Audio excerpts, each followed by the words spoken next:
एक छोटा सा बालक था, उसका नाम था धन्ना। उसके गुरुजी उसके घर आए तो गुरुजी ने सिंहासन पर शालिग्राम भगवान रखे। शालिग्राम भगवान रखे, शालिग्राम भगवान की पूजा कर रहे थे।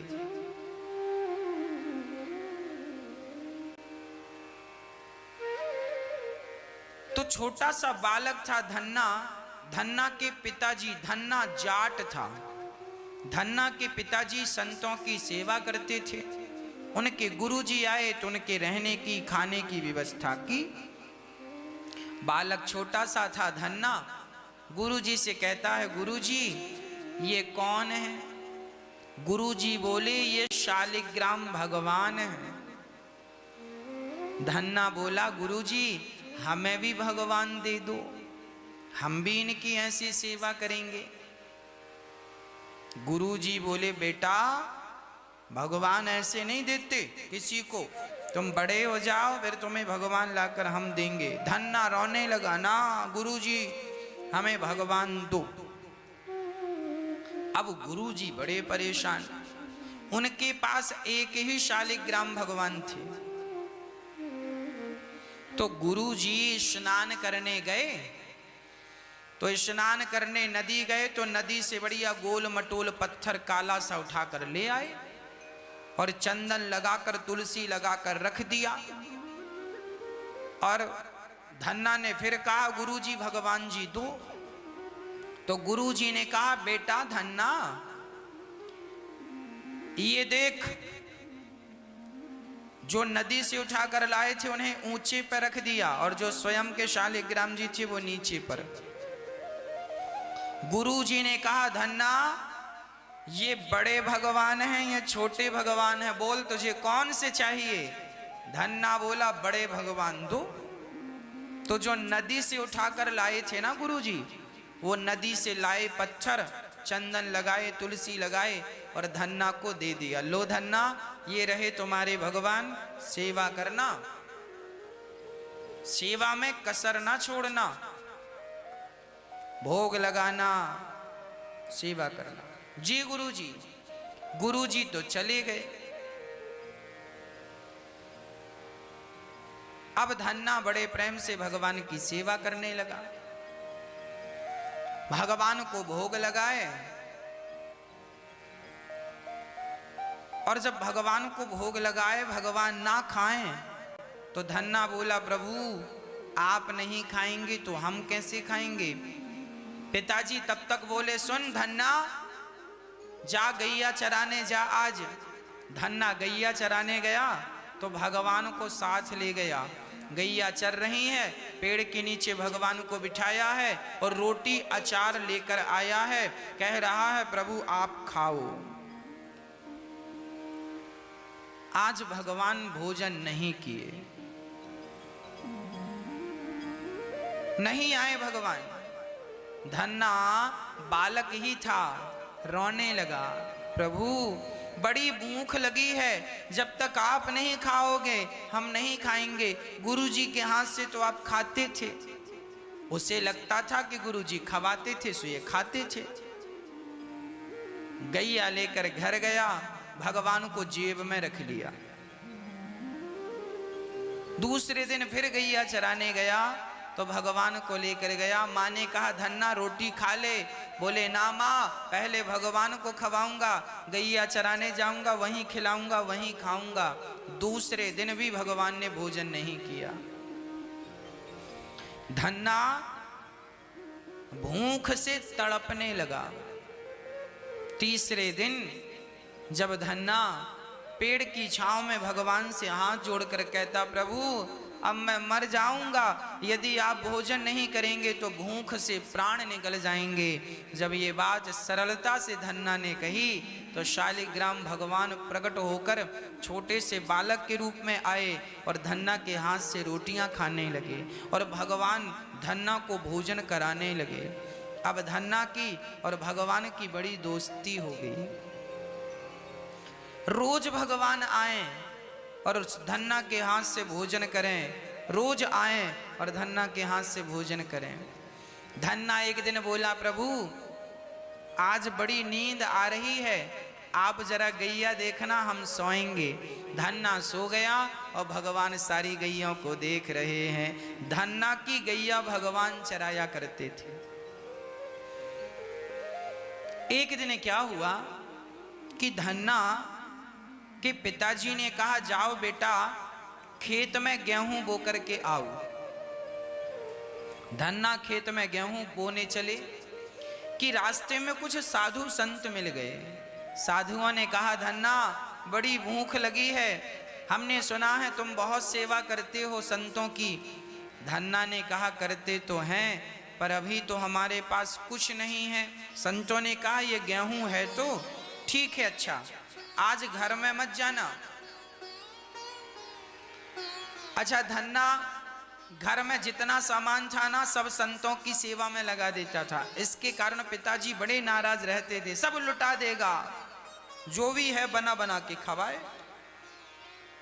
अब धन्ना को पिता ने कहा था, जाओ खेत में गेहूं बो कर आओ। तो जो गेहूं बोने के लिए दिया वो बेच करके संतों के लिए सामान लाया और कहा, आज घर पे नहीं नदी के किनारे बनाया, मालपुआ सब बना बना कर संतों को खवाया।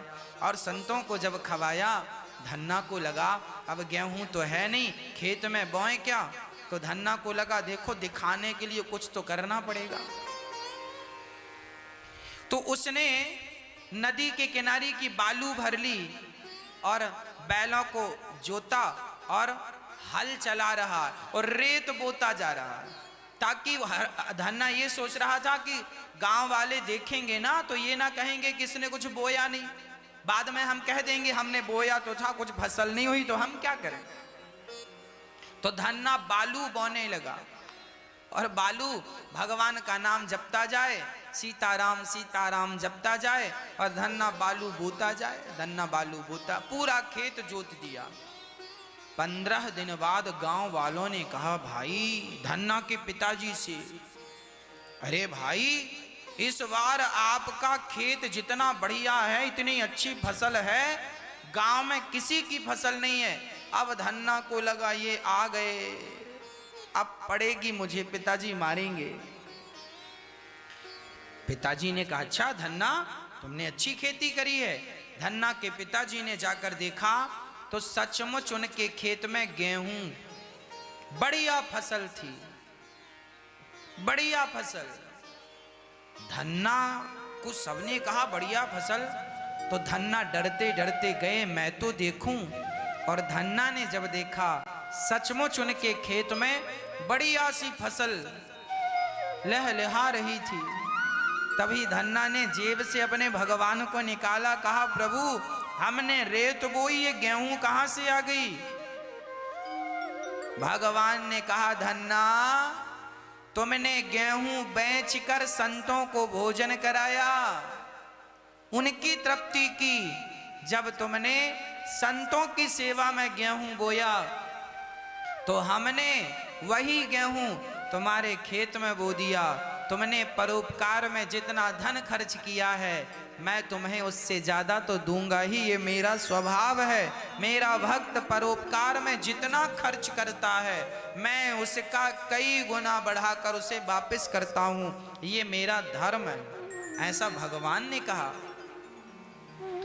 अब धन्ना बड़े प्रेम से खेती वेती हुई। अब पिताजी ने कहा, बेटा खेती फसल आ गई है। तो धन्ना ने कहा, पिताजी जब फसल आई है तो हम संतों की सेवा कर लें, साधुओं को भोजन करा दें। पिताजी ने कहा, सब करा देगा तो घर के लिए क्या बचेगा। पिताजी साधुओं की कृपा से मिला है, थोड़ा सा दे दो। अब थोड़ा सा पिता ने दिया तो खूब संतों को भोजन बना बना के धन्ना जी करा रहे हैं। और अब भगवान की ऐसी कृपा हुई, धन्ना ने भगवान से कहा, प्रभु मुझे साधु सेवा करनी है, मुझे इसमें बड़ा सुख मिलता है। तब भगवान ने कहा, जाओ तुम कद्दू की खेती करो। कद्दू नहीं, लौकी, वो कमंडल वाली लौकी होती है ना, जो साधु लोग कमंडल बनाते, वो वाली लौकी, वो लौकी बोई। वो एक्चुअली वो लौकी कड़वी होती है, वो खाने के उपयोग के नहीं आती, बाबा लोग उसका कमंडल बनाते, लौकी का कमंडल बनता है, वो बोई जाती है। तो धन्ना ने जब वो कड़वी लौकी बोई तो कोई उसे खाए थोड़ी, पर जब धन्ना ने लौकी फोड़ फोड़ कर देखा तो लौकी के अंदर हीरे मोती सोना चांदी भगवान ने भरे। कहा धन्ना जाओ खूब सेवा करो। तब धन्ना ने संतों को रहने के लिए संत निवास बनवाया, बढ़िया भोजन की व्यवस्था की, और 24 घंटे भोजन चल रहा है, संतों की सेवा चल रही है, और खूब आनंद से भगवत चर्चा और भगवत कृपा चल रही है। धन्ना भगवान की कृपा से संतों की सेवा करते हैं। जो संतों की सेवा, ब्राह्मणों की सेवा करता है, दीन दुखियों और जरूरतमंदों की सेवा करता है, भगवान उस पर सदैव प्रसन्न रहते हैं। धन्ना की सेवा के बाद कहावत चालू हो गई, धन्ना सेठ।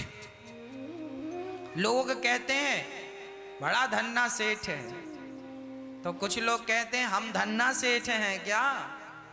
अरे धन्ना के जैसे सेवा करोगे तो भगवान तुम्हें धन्ना सेठ ही बनाएगा। धन्ना सेठ की कहावत तब से चालू हुई जब से धन्ना भगवान की सेवा करने लगे। भगवान की सेवा क्या है? दीन दुखियों की सेवा, जरूरतमंदों की सेवा ही ईश्वर की सेवा है। प्रिय भक्तों, कल हम लोगों ने सुना कि राजा परीक्षित का 7 दिन में मरने का श्राप लगा, 7 दिन में आपकी मृत्यु हो जाएगी। जिस व्यक्ति को 7 दिन में मरना हो, जिसका जीवन केवल 7 दिन का शेष बचा हो, उसे क्या करना चाहिए? देखो, जीवन तो हमारा भी बिन भरोसे का है। किसी के जीवन का कोई भरोसा नहीं है कि कब जीवन लीला पूरी हो जाए। इसलिए यही बुद्धिमत्ता है कि हर समय हर क्षण परमात्मा का चिंतन करते रहें। हर पल बिहारी जी का स्मरण करते रहे। श्रीमन्नारायण श्रीमन्नारायण श्रीमन्नारायण का निष्दिन अहर्निश चिंतन होता रहे। जीवन में श्वासों का भरोसा नहीं है। श्वासों का क्या भरोसा, रुक जाएं चलते चलते, पता नहीं कब कौन सी श्वास हमारे जीवन की आखिरी श्वास हो। इसलिए हर श्वास में केवल भगवान का चिंतन कीजिए। लोग भगवान को भुलाकर संसार में इतने मस्त हो जाते हैं कि भगवान का चिंतन करना, आत्म कल्याण करना भूल जाता है। सुखदेव भगवान कहते हैं, राजन केवल भगवान का चिंतन करो, वरीयानेश ते प्रश्नः कृतो लोकहितं नृपा। हे राजन, आपने बड़ा ही उत्तम प्रश्न किया है। तस्मात् भारत सर्वात्मा भगवान ईश्वरो हरिः, श्रोतव्यः कीर्तितव्यश्च स्मर्तव्यश्चेच्छिता भयम्। हर श्वास में भगवान का चिंतन हो।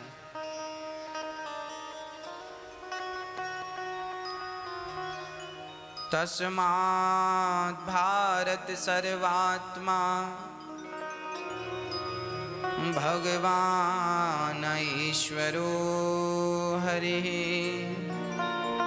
श्रोतव्यः कीर्तितव्यश्च स्मर्तव्यश्चेच्छिता भयम्। तस्मात् भारत सर्वात्मा भगवान ईश्वरो हरिः। जिस व्यक्ति को जल्दी से मरना हो, समय कम है, श्वासें कम हैं, ऐसे व्यक्ति को अधिक से अधिक श्रोतव्य, ज्यादा से ज्यादा कथा सुनना चाहिए। कथा सुनने से क्या होगा? भगवत प्रेम होगा, भगवत प्रीति बढ़ेगी। मृत्यु का समय बड़ा कठिन होता है, उस कठिन समय में भगवान का स्मरण बना रहे, यही सारी जिंदगी की सफलता है। ज्यादा से ज्यादा कथा सुनने की आदत बनाओ, श्रोतव्य। ज्यादा से ज्यादा समय घर में हो तो कीर्तन करो, कीर्तितव्यश्च, भगवान का नित्य कीर्तन किया करो। भगवान का नाम जपने से, भगवान का कीर्तन करने से आयु बढ़ती है, उम्र बढ़ती है। और भगवान का स्मरण बनाए रखिए। अधिक से अधिक प्राणायाम कीजिए। आपको आज देखिए, कोरोना जैसी महामारी में आप सबको योग जरूर करना चाहिए, आप सभी को प्राणायाम जरूर करना चाहिए। सारी बीमारियों को कंट्रोल करने की ताकत योग में है। योग करने से हमारी शक्ति, शारीरिक शक्ति बढ़ती है, और जब शारीरिक शक्ति बढ़ती है तो जो बीमारियां होती हैं, उन बीमारियों से लड़ने के लिए हमारी अंदर की शक्ति ही उन बीमारियों को परास्त कर देती है। जिनके अंदर की इम्यूनिटी पावर अच्छी है, वो बीमारियों को हरा देते हैं, और जिनके अंदर प्रॉब्लम है, कमजोरी है,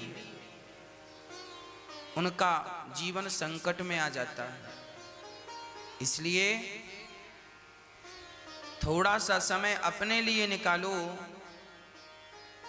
आज सारे देश में, सारी दुनिया में अपनी रक्षा की ही तो दौड़ चल रही है। प्राण बच जाएं, प्राण बच जाएं, कोरोना जैसी महामारी से हम बच जाएं, यही तो चल रहा है। और मैं आपसे निवेदन करूं, कोरोना है और जब कोरोना चला जाएगा, सब सामान्य होगा, तब भी आप योग करने का समय निकालें। 20 मिनट, आधा घंटा रोज योग किया करें, रोज प्राणायाम किया करें, रोज भगवान का नाम जपते हुए प्राणायाम कीजिए। प्राणायाम नित्य करना चाहिए, योग नित्य करना चाहिए, आसन नित्य करनी चाहिए। इससे क्या होगा? आप स्वस्थ रहेंगे, जल्दी से बीमारियां आप तक पहुंचेंगी नहीं। आप अपना ख्याल रखिए। इसलिए जितासनो जितश्वासो जित संगो जितेन्द्रियः स्थूले भगवतो रूपे मनः संधारये धिया।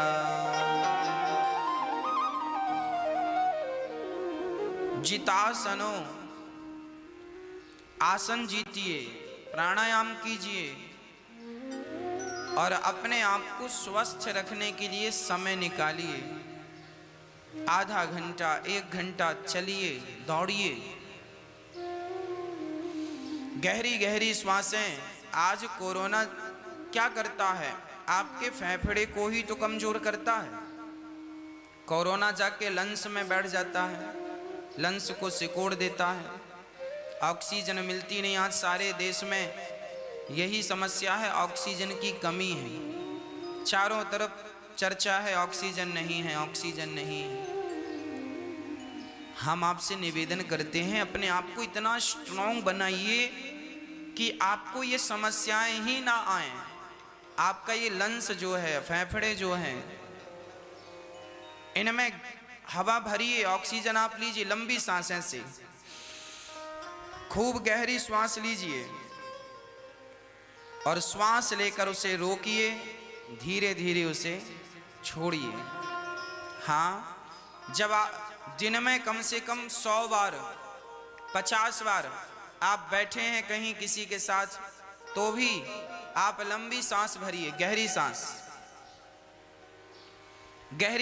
भरिए। ऐसे पूरी श्वास अंदर ले जाइए, पूरे फेफड़ों में श्वास ऑक्सीजन भर जाए, उसे रोकिए।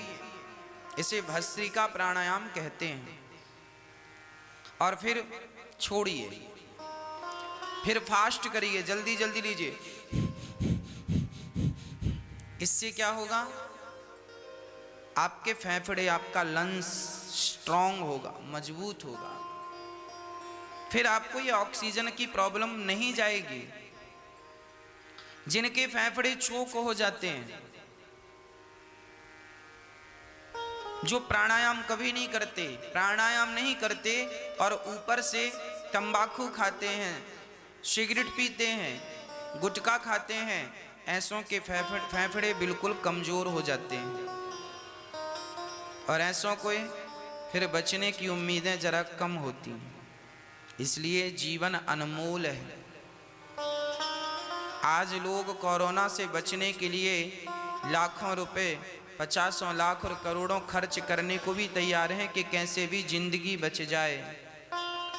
मतलब पैसे कीमती नहीं है, जीवन कीमती है। और आज लोग अपने जीवन को तंबाकू खाकर, सिगरेट पीकर, योग ना करके अपने जीवन को समाप्त कर रहे हैं। अपने आप को स्ट्रांग बना के चलिए। आपकी ताकत हर क्षेत्र में आपका काम देने वाली है। इसलिए अपने आप को स्ट्रांग बनाकर चलिए, स्ट्रांग कीजिए। भस्त्रिका प्राणायाम करने वाले को लकवा, पैरालिसिस जैसी बीमारी कभी नहीं आती।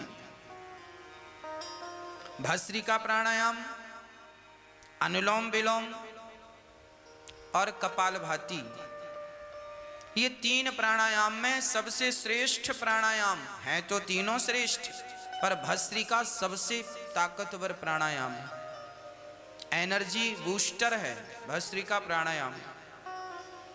गहरी सांस 20 बार 100 बार बैठे हैं तो भर लीजिए श्वास। ऑक्सीजन जितनी आपके अंदर रहेगी, जितना आपके शरीर के रोम रोम में ऑक्सीजन जाएगी, आप उतने स्वस्थ रहेंगे। अभी देखिए, कोरोना में सबसे पहले ऑक्सीजन लेवल ही चेक किया जाता है। स्वस्थ व्यक्ति का ऑक्सीजन 98-100 होना चाहिए। 100 से आप योग करेंगे तो आपका 100 से ऊपर चला जाएगा आपका ऑक्सीजन लेवल। पर आप योग नहीं करते तो आपका ऑक्सीजन लेवल 90 और फिर 80 हो जाता है। और ये खतरा है आपके लिए। इतना ऑक्सीजन, हमारी बॉडी को, सारे अंग को ऑक्सीजन चाहिए। बिना ऑक्सीजन के कुछ नहीं होता।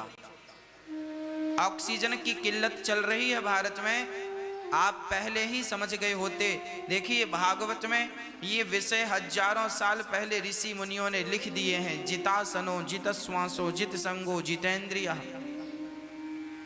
प्राणायाम कीजिए, योग कीजिए, पर कोई सुनता नहीं है, कोई करता नहीं है। जब सिर पे आई तो फिर रोने लगते हैं, ऑक्सीजन सिलेंडर नहीं मिल रहा, ऑक्सीजन नहीं मिल रहा। अरे भाई, बच्चा हो, जवान हो और बूढ़ा हो, सबको योग करना चाहिए। पशु पक्षी बीमार कम पड़ते हैं। आपने सुना कि पशु पक्षी बीमार पड़े हैं? बहुत, ना के बराबर। और वो बीमार पड़ते हैं पशु पक्षी तो जल्दी से ठीक हो जाते हैं। उन्हें कोई बीमारी नहीं पकड़ती जल्दी से। कारण क्या है? उनका खान पान अच्छा है, वो चलते रहते हैं और हम पड़े रहते हैं, खाए और पड़े हैं। पहले का आदमी, आज के 50 साल पहले भी लोग बीमार कम पड़ते थे। क्यों? क्योंकि पहले काम ज्यादा था। पानी भी यदि लाना है तो कुएं से खींच कर लाते थे। कुएं से खींचकर पानी लाने से एक्सरसाइज हो जाती थी, जितना हम पानी पीते थे उतनी मेहनत हो जाती थी। तो जब जितना आप खाओगे उतनी आप मेहनत कर लो तो आपका शरीर स्वस्थ रहेगा। अब खा रहे हैं ज्यादा, इनकम ज्यादा, आउट गोइंग कम। खा रहे हैं ज्यादा और काम कर रहे हैं कम, तो फिर क्या होगा? वही खाया हुआ अन्न आपको क्या करेगा? बीमार कर देगा। बीमार करेगा तो फिर आप डॉक्टरों के चक्कर लगाते रहेंगे, पैसा भी जाएगा, शरीर भी जाएगा, समय भी जाएगा। इसलिए मेरी बात मानो तो रोज 1 घंटा अपने लिए दो। सूर्य नमस्कार के 12 आसन होते हैं। सूर्य नमस्कार के 12, पीछे जाना, फिर आगे झुकना, फिर एक पांव आगे एक पांव पीछे करना। सूर्य नमस्कार के 12 आसन आज गूगल में, यूट्यूब पे सारे चीजें आपको मिल जाएंगी, आप देख लीजिएगा। बस प्राणायाम और योग जरूर करिएगा। 1 घंटा नहीं तो आधा घंटा आप अपने स्वास्थ्य के लिए। आज कोरोना उन्हीं को तो मार रहा है जिनकी इम्यूनिटी पावर कम है, जिनके लंग्स में प्रॉब्लम है, जिनको शुगर की बीमारी है, जिनके बीपी की बीमारी है। और ये सामान्य बीमारियां हैं, बीपी, शुगर, इनको योग से ही कंट्रोल किया जा सकता है। सारी इस दुनिया में ऐसी कोई बीमारी नहीं है जिसको योग से हराया ना जा सके। पर विडंबना ये है कि कोई योग करे तो। सवेरे उठना सबसे बड़ा योग है। सवेरे की हवा, स्वच्छ हवा, छत में चले जाओ और लंबी लंबी सांसें। ऑक्सीजन प्रकृति आपको देती है, शुद्ध ऑक्सीजन देती है। सुबह 5 बजे 6 बजे खूब गहरी गहरी सांसें ले लो, वही ऑक्सीजन है। भर लो अपने अंदर, भर लो अपने अंदर सवेरे की हवा, वो आपको बीमार नहीं होने देगी। सवेरे की ऑक्सीजन शरीर के रोम रोम में। सवेरे छत में बैठकर भस्त्रिका प्राणायाम कर लिया करो, खूब गहरी सांसें लो, गहरी सांसें, फिर छोड़ दो, फिर लो, फिर छोड़ दो, फिर लो, फिर छोड़ दो। हम 1 मिनट तक श्वास लेकर 1 मिनट तक अपनी श्वास को रोकते हैं। हम 1 मिनट 60 सेकंड तक हम अपनी श्वास को रोक लेते हैं। आप अपनी क्षमता नाप लीजिए, आप कितनी देर करते हैं। श्वास भरो, रोक लो, अभी अंदर है श्वास। ऐसे 1 मिनट आप पहले 30 सेकंड, पहले आप 15 सेकंड के लिए रोक पाएंगे। अभ्यास करेंगे तो 30 सेकंड के लिए रोक पाएंगे। अभ्यास करेंगे तो फिर 45 सेकंड रुकेगी, और अभ्यास करेंगे तो 60 सेकंड, और अभ्यास करेंगे तो आप 1.5 मिनट तक रोक सकते हैं। और अधिक अभ्यास करेंगे तो 2 मिनट तक आप अपनी प्राणवायु श्वास रोक सकते हैं। हमारे ऋषि मुनियों का अभ्यास ये था कि वो महीनों महीनों के लिए अपनी प्राणवायु रोक लेते थे। ये योग का ही तो चमत्कार है। बड़े बड़े संत प्राणायाम साध कर बैठे हैं, श्वास भर करके 1 माह तक उनकी श्वास चलती है। जैसे मैं सामान्य व्यक्ति 1 मिनट रोक सकता हूं ना, ऐसे साधु संत 1 महीने तक अपनी श्वास रोक सकते हैं। ये सब संभव है, असंभव nothing is impossible, everything is possible. असंभव कुछ नहीं है। करत करत अभ्यास के जड़मति होत सुजान, रसरी यावत जात है सिल पर पड़त निशान। मेरे भारतवासियों, मेरी माँ, आप सभी माँओं से निवेदन है मेरा, पिताओं से निवेदन है मेरा, बच्चों से निवेदन है मेरा, बहनों से निवेदन है मेरा, आप अपनी रक्षा में पैसे खर्चा ना करो, बस प्राणायाम करो। बच्चों को कराओ, स्वयं करो, फिर देखो कोई बीमारी आपको टच कर ले तो आप कह देना।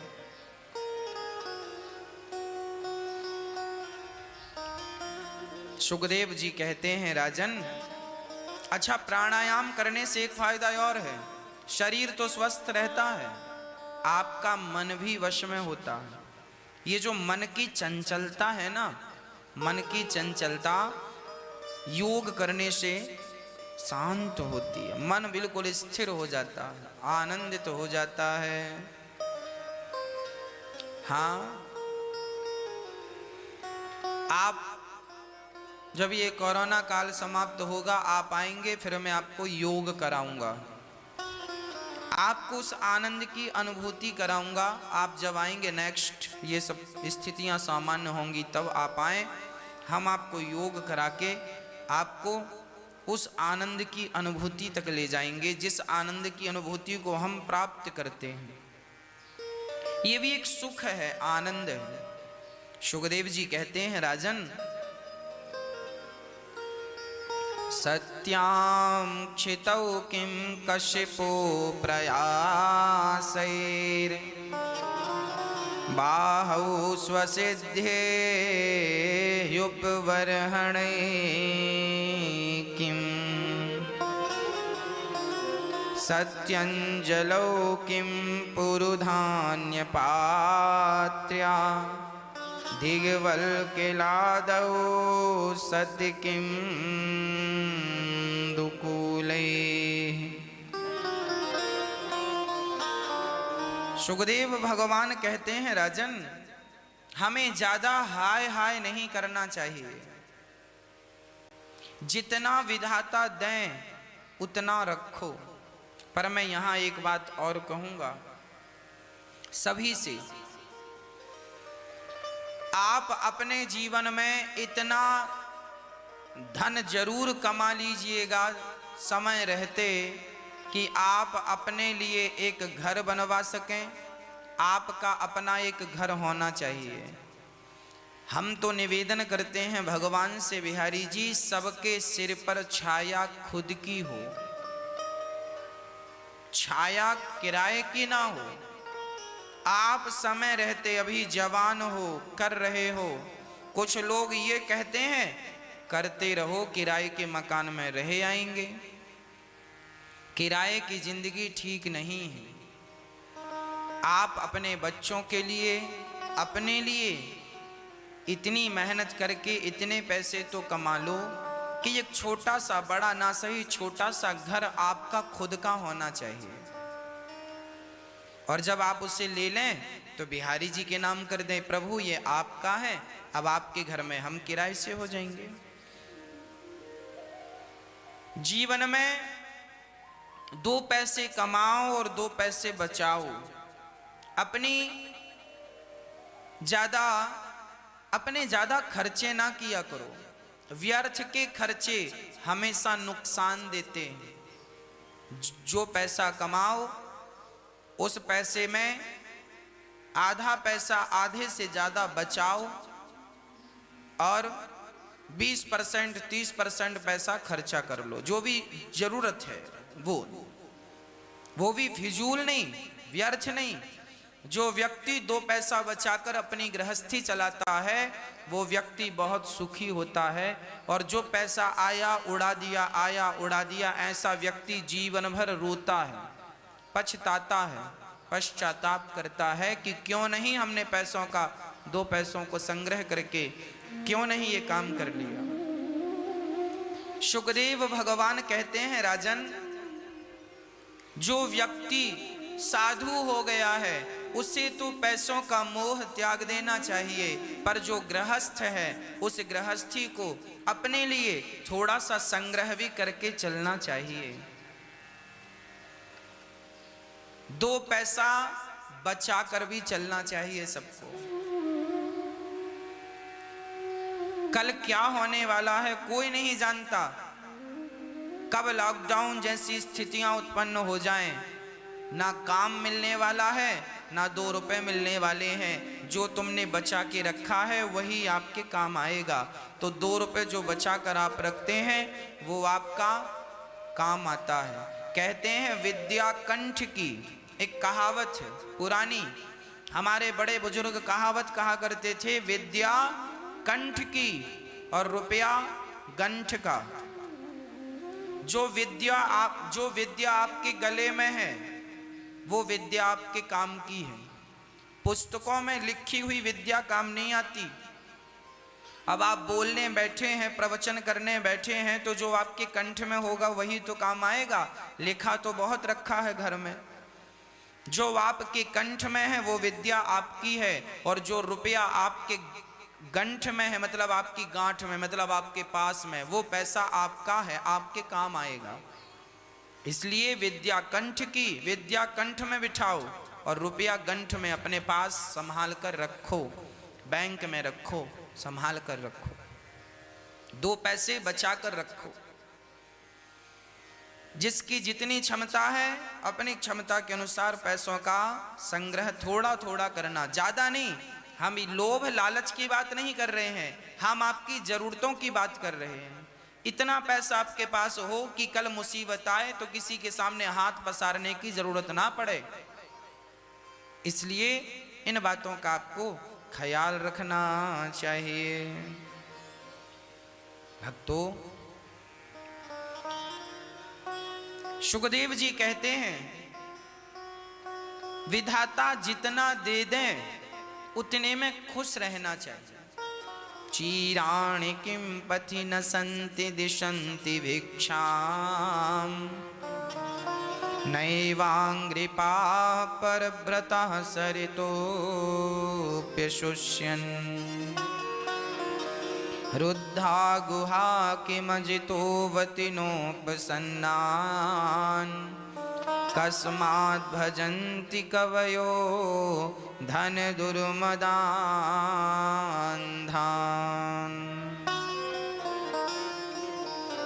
साधु संतों को ज्यादा संग्रह नहीं करना चाहिए। कितना संग्रह करें? जब जमीन पर लेटने से काम चल जाता है तो पलंग की व्यवस्था में क्यों समय? जमीन पर लेट जाते हैं, सिराने हाथ रखते हैं। हम तो अपना तकिया बिस्तर हमेशा साथ रखते हैं। साधु संतों को संग्रह नहीं करना चाहिए। जो अकिंचन है, कोई चाहत नहीं किसी भी प्रकार की, वही सच्चा संत है। चाह गई चिंता मिटी मन वावे परवाह, जिसको कछु ना चाहिए सो ही साहंसाह। सुखदेव भगवान राजा परीक्षित से कह रहे हैं, राजन अकामः सर्व कामो वा मोक्ष कामा काम उदारधि तीव्रेण भक्ति योगेन यजेत पुरुषम परम।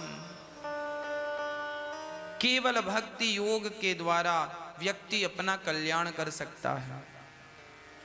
कोई चाहत नहीं, कोई इच्छा नहीं, केवल निष्काम भाव से भगवान की चर्चा करे और भगवान में अपना मन लगाए।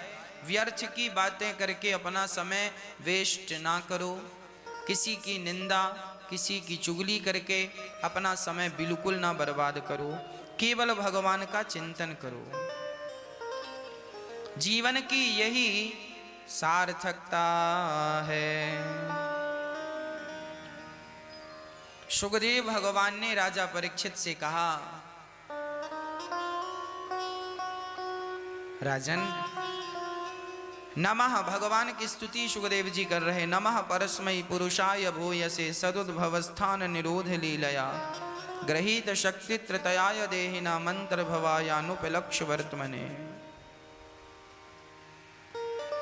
भगवान के चरणों में कोटि कोटि प्रणाम, जो संसार की उत्पत्ति स्थिति प्रलय की लीला करने के लिए सत्व रज तम तमोगुण 3 शक्तियों को स्वीकार कर ब्रह्मा विष्णु के रूप में सृष्टि को चलाते हैं। सुखदेव जी का कहना यह है कि ब्रह्मा विष्णु महेश तीनों एक ही शक्ति हैं। इन तीनों में कभी भेद नहीं समझना चाहिए। भगवान नारायण की नाभि से कमल उत्पन्न होता है। उस कमल में ब्रह्मा जी का प्राकट्य होता है। ब्रह्मा जी बड़े प्रेम से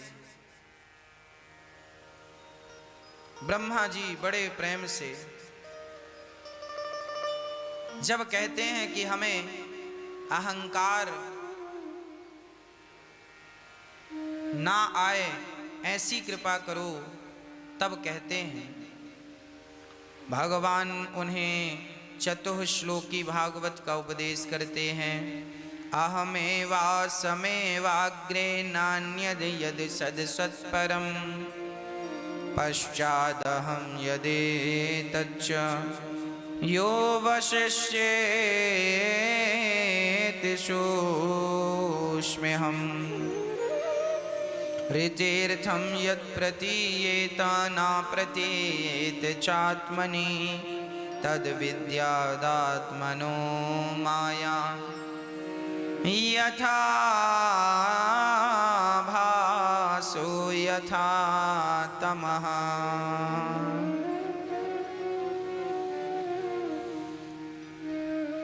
भगवान नारायण ने ब्रह्मा जी से कहा, ब्रह्मा जी आप सृष्टि को उत्पन्न कीजिए, सृष्टि की रचना कीजिए, मनुष्यों को बनाइए।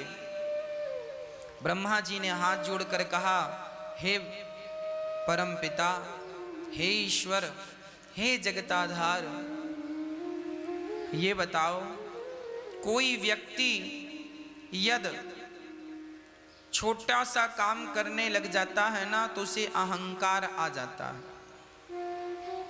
किसी व्यक्ति को छोटी सी उपलब्धि मिल जाए तो वो अहंकार में डूब जाता है। ब्रह्मा जी ने कहा, प्रभु आप मुझे सृष्टि कर्ता बना रहे हैं और यदि मुझे अहंकार आ गया तो बताओ मैं क्या करूंगा। तब कहते हैं, सुनो मैं तुम्हें 4 मंत्र देता हूं, इन चारों को तुम धारण कर लो, कभी तुम्हें अहंकार नहीं आएगा। क्या? 4 बातें समझ लो। अहमेवासमेवाग्रे नान्यद यद सदसत्परम। पहली बात यह है कि देखो ब्रह्मा जी, जब कुछ अहंकार उन्हें आता है जो अपने आप को कर्ता समझ लेते हैं। अहंकार आने की संभावना उन्हीं को है जो अपने आप को कर्ता मान चुके हैं, अपने आप को कर्ता समझ चुके हैं। मैं करता हूं, मैंने ये किया, मैंने वो। जो अपने आप को कर्ता मानते हैं वो अहंकार में डूब जाते हैं। परंतु जो यही मानते हैं कि प्रभु आप ही सब कुछ कर रहे हैं, उन्हें कभी अहंकार नहीं आता। सब कुछ कौन कर रहा है? सब भगवान कर रहे हैं। फिर हम क्या कर रहे हैं? हम कुछ नहीं कर रहे हैं, हम सिर्फ अहंकार कर रहे हैं। कर्ता कौन है? भगवान। ये संसार किसकी मर्जी से चल रहा है? भगवान की मर्जी से चल रहा है। इसलिए सदा भगवान के बनकर चलो और यही कहो कि मेरा आपकी कृपा से सब काम हो रहा है। तुम साथ हो जो मेरे, किस बात की कमी है? किसी और वक्त की अब दरकार भी नहीं है। करता नहीं मैं कुछ भी, सब काम हो रहा है। मेरा आपकी कृपा से सब काम हो रहा है। सब भगवान कर रहे हैं।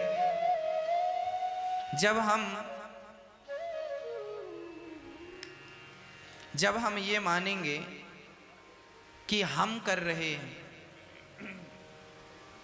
तो अहंकार की संभावना है।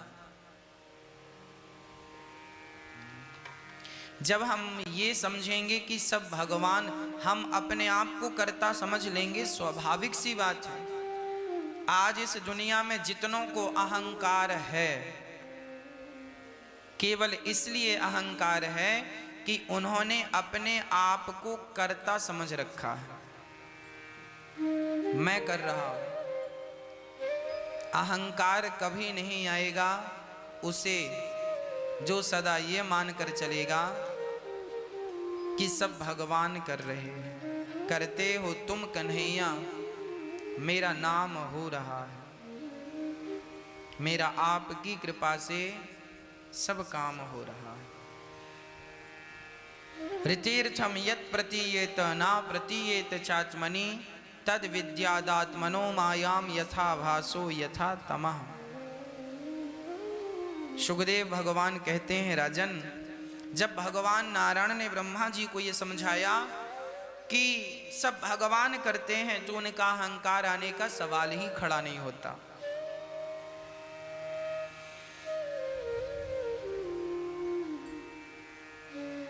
भगवान का स्वभाव बहुत करुणामय है। भगवान सदा अपने भक्तों पर सिर्फ करुणा करते हैं, सिर्फ दया करते हैं, सिर्फ कृपा करते हैं। हे प्रभु, जब भगवान दुर्योधन के यहाँ शांति का प्रस्ताव लेकर गए, शांति दूत बनकर कहा कि दुर्योधन, पांडवों को रहने को 5 गांव दे दो। दुर्योधन बोला, 5 गांव क्या, हम तो सुई की नोक बराबर जगह भी देने को तैयार नहीं। जो दुर्योधन सुई की नोक बराबर जगह देने को तैयार नहीं था, वह दुर्योधन जब मरा तो क्या स्वयं सुई की नोक बराबर जगह लेकर गया? नहीं, लेकर जाना कुछ नहीं है, बस इंच इंच के लिए मरना, सिर्फ मरना।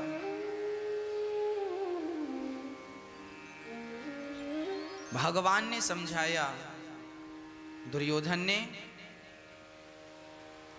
बड़े प्रेम से भगवान ने कहा 5 गांव दे दो, सुई की नोक बराबर नहीं दूंगा, ऐसा दुर्योधन ने कह दिया।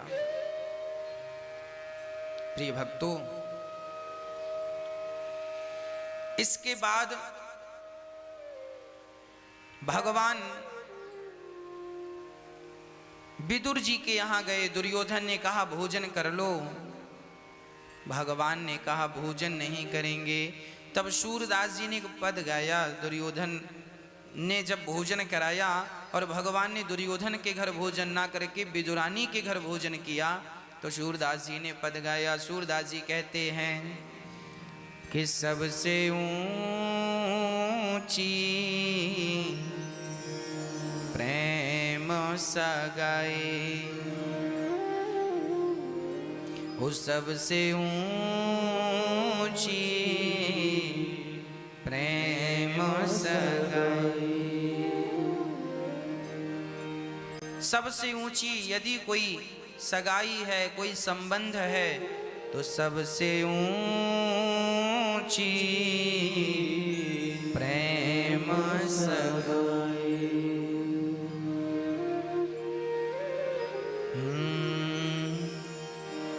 दुर्योधन के मेवा त्यागे, दुर्योधन के मेवा त्यागे, साग विदुर घर खाई, साग विदुर घर खाई, सबसे ऊंची प्रेम सगाई, सबसे ऊंची प्रेम सगाई। भगवान प्रेम के अधीन हैं, भगवान प्रेम के भूखे हैं। इसलिए जितना हो सके भगवान से प्रेम करो। भगवान ने दुर्योधन का भोजन त्यागा और विदुरानी के घर जाकर छिलकों का भोग लगाया। जब छिलकों का विदुरानी ने भोग लगाया, भगवान ने छिलके केला तोड़ कर लाई और छील छील कर फल फेंकती जाती, छिलका पकड़ाती जाती, भगवान छिलकों का भोग लगाते जाते।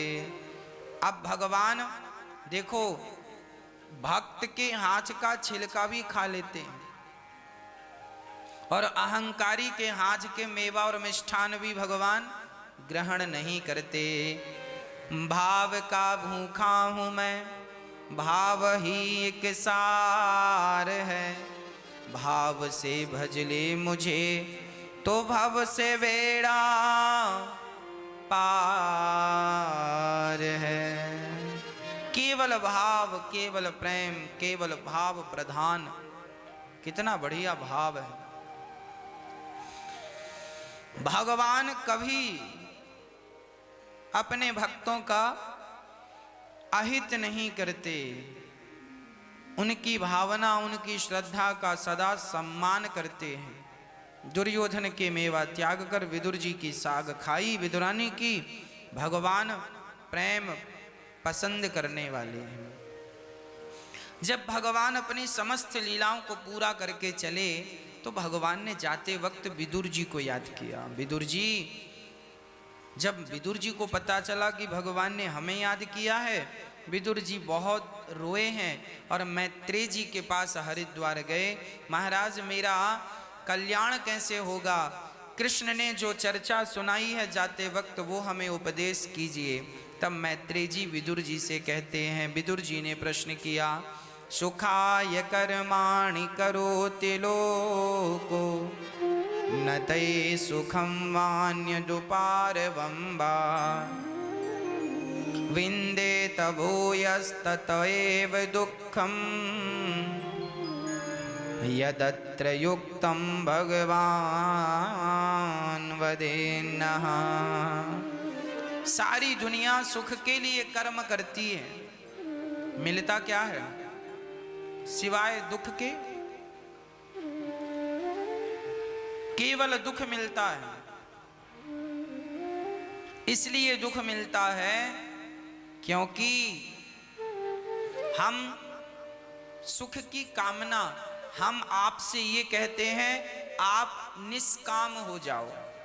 ना तो हम सुख की कामना करें, ना तो हम दुख की कामना करें, ना तो हम मरने की कामना करें, ना तो जीने की कामना करें। जैसे भगवान रखें वैसे रहने की आदी हो जाओ। अपनी मर्जी चलाने वाला दुखी है और भगवान की मर्जी से चलने वाला सुखी है। अब आपको देखना है कि आप दुखी रहना चाहते हैं या सुखी रहना चाहते हैं। अपनी मर्जी से चलोगे तो दुखी रहोगे और भगवान की मर्जी से चलोगे तो सुखी रहोगे। इसलिए सदा ईश्वर की मर्जी से चलने की आदत बना लो। जैसे रखें राम जी रहना चाहिए, सीताराम सीताराम कहना चाहिए। श्री